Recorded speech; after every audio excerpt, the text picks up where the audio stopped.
नमस्कार दोस्तों, आज की इस वीडियो में गुलाब के पौधे में विंटर के स्टार्ट में किए जाने वाले कुछ ज़रूरी प्रोसेस पर बात करेंगे, जिससे गुलाब का पौधा पूरे विंटर भर ढेरों फ्लावर प्रोड्यूस करता रहे। दोस्तों, वैसे तो गुलाब का पौधा एक परमानेंट फ्लावर प्लांट होता है जो कि पूरे वर्ष भर फ्लावरिंग करता है, लेकिन इसका मेन सीजन विंटर का होता है। विंटर में बहुत अच्छी ग्रोथ करता है और फ्लावर का साइज़ भी इंक्रीज होता है, जो कि बाकी सीजन में ऐसा नहीं होता है। बाकी सीजन में यह कम फ्लावर प्रोड्यूस करता है और फ्लावर का साइज बहुत छोटा रह जाता है। दोस्तों, इस रोज प्लांट की आईडी डीप पर्पल है।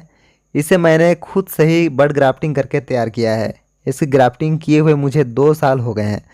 अभी हाल ही में मैंने आपके साथ रोज प्लांट की बड ग्राफ्टिंग की वीडियो शेयर की थी। अगर आपने वो वीडियो नहीं देखा है तो उस वीडियो का लिंक आपको डिस्क्रिप्शन में मिल जाएगा। वो वीडियो देखना आप बिल्कुल भी मत भूलिएगा। उस वीडियो को देखकर आप भी खुद से ही ढेरों गुलाब के पौधे घर पर तैयार कर सकते हैं। आज की इस वीडियो में मैं आपको 7 ऐसे काम बताऊंगा जिसे अगर आप अपने गुलाब में कर लेते हैं तो विंटर भर आपको बहुत अच्छी फ्लावरिंग देखने को मिलेगी। पहला है प्रूनिंग। अगर आप विंटर के स्टार्ट में प्रूनिंग करते हैं तो आप हार्ड प्रून भी कर सकते हैं, जिसमें ऐसे ब्रांच जो बहुत पुरानी हो गई है या ऐसे ब्रांच जो बहुत पतली रह गई है, उन सभी ब्रांच को आपको कट कर देना है।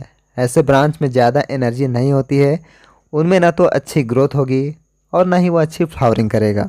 अगर आप विंटर के स्टार्ट होने के बाद प्रून करना चाहते हैं तो आपको लाइट प्रून करना है, यानी हल्की कटाई छटाई करनी है, जिसमें ऐसे ब्रांच जो बीमारी से ग्रसित हैं, जैसे फंगस लग जाना, डाईबैक हो जाना या प्लांट का एक तरफा ग्रोथ करना, जो पॉट कल्चर के हिसाब से सही नहीं है, जिससे हल्की हवा चलने पर भी गमला गिर सकता है, प्लांट का बैलेंस सही नहीं रहता है।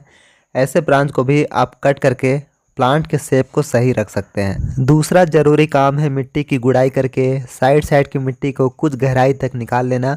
अगर कुछ जड़ें यह प्रोसेस करते समय टूटती भी हैं तो कोई दिक्कत नहीं होगी। गुलाब का पौधा अभी ग्रोइंग टाइम पर है, बहुत जल्द गमला रूट से भर जाएगा। अभी गुड़ाई करके खाद डालने से नए नए फीडर रूट्स निकल कर आएंगे, जिससे रोज़ प्लांट की ग्रोथ बूस्ट हो जाएगी। अगर आपने गुलाब को सही से पॉटिंग मिक्स बनाकर नहीं लगाया है, जिसका ड्रेनेज सही नहीं है, वाटरिंग करने पर लंबे समय तक पानी गमले में रुका रह जाता है, तो आप अभी तुरंत उसकी रिपोर्टिंग भुरभुरी मिट्टी बनाकर कर दीजिए। रिपोर्टिंग करने का भी यह समय सबसे अनुकूल है।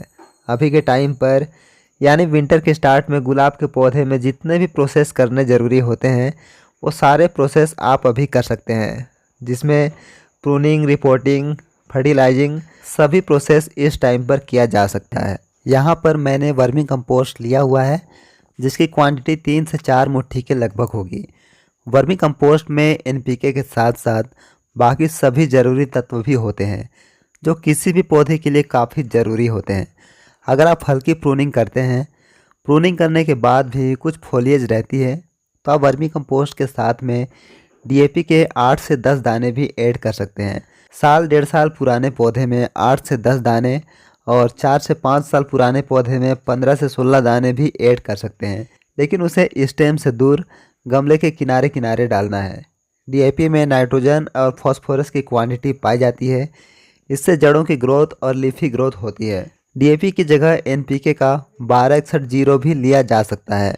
अगर आप ऑर्गेनिक फर्टिलाइज़र डालना चाहते हैं तो आप बोन मील डाल सकते हैं। बोन मील के अलावा बनाना पील भी सुखाकर डाली जा सकती है, जिससे फंगस ना लगे। बनाना पील गुलाब की जड़ों में सुखाकर ही डालें, क्योंकि गुलाब के पौधे में फंगस बहुत लगता है। कच्चे ही डाल देने पर वो सड़कर जड़ों में फंगस क्रिएट कर देगा। इस गुलाब में जब फोलिएज आ जाएगी तो मैं माइक्रो न्यूट्रिएंट भी ऐड करूँगा, जिसकी अभी ज़रूरत नहीं है। थोड़ी बहुत माइक्रो न्यूट्रिएंट पौधा वर्मी कंपोस्ट से उठा लेगा। इसके बाद तीसरे प्रोसेस में आपको लेना है हाइड्रोजन पेरोक्साइड। इसे डालने से मिट्टी में ऑक्सीजन का स्तर बढ़ जाएगा, रूट्स की ग्रोथ स्टार्ट हो जाएगी। अगर आपको लगता है कि जड़ों में फंगस भी लगा है तो आप हाफ चम्मच बाविस्टिन भी पर प्लांट के हिसाब से ऐड कर सकते हैं। बाविस्टिन जड़ों में काफ़ी अच्छा काम करता है। बाविस्टिन सीड शॉप में इजीली मिल जाएगा और हाइड्रोजन पेरोक्साइड मेडिकल स्टोर में 15 से 20 रुपये में इजीली मिल जाता है। हाइड्रोजन पेरोक्साइड एक पौधे में 1.5 से 2 ml तक आप डाल सकते हैं। इसके बाद चौथे प्रोसेस में आपको लेना है साफ फंगिसाइड या मैंकोजेब 75%। इसका पेस्ट बनाकर कट पार्ट में और ग्राफ्ट पोर्शन में लगाना है, जिससे फंगस लगकर ब्रांच में डाईबैक स्टार्ट ना हो जाए। डाईबैक जो कि एक गुलाब की एक कॉमन समस्या है। इसके बाद पांचवा जरूरी काम है रिपोर्टिंग। अगर आपने गुलाब की काफ़ी लंबे समय से रिपोर्टिंग नहीं की है तो वो भी अभी आप कर सकते हैं।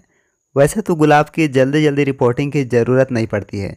कई सालों से आपने रिपोर्टिंग नहीं की है तो तुरंत उसकी रिपोर्टिंग अभी कर लें। इसके बाद छठा ज़रूरी काम है, अगर आपने गुलाब को प्लास्टिक के पॉट में ग्रो कर रखा है तो तुरंत उसकी रिपोर्टिंग मिट्टी के गमले में या सीमेंट के गमले में कीजिए। क्योंकि देखिए गुलाब फुल सनलाइट में ग्रो होने वाला फ्लावर प्लांट है और प्लास्टिक पॉट में ग्रो करने पर पॉट के साइड साइड की रूट्स बर्न होने लगती है, जलने लगती हैं। प्लास्टिक पॉट बहुत ज़्यादा हीट पैदा करता है। इसके बाद सातवां ज़रूरी काम है, अगर आपने गुलाब का पौधा काफ़ी बड़े पॉट में लगा रखा है और प्लांट आपका काफ़ी छोटा है तो उसकी भी रिपोर्टिंग आप छोटे पॉट में तुरंत करें। क्योंकि गमला जब रूट से भर जाता है तभी वो अच्छा आउटपुट देता है। 1.5 से 2 साल पुराने रोज़ प्लांट को आप 10 इंच के गमले में ग्रो कीजिए और इससे ज़्यादा पुराना होने पर 11 से 12 इंच तक का गमला आप ले सकते हैं।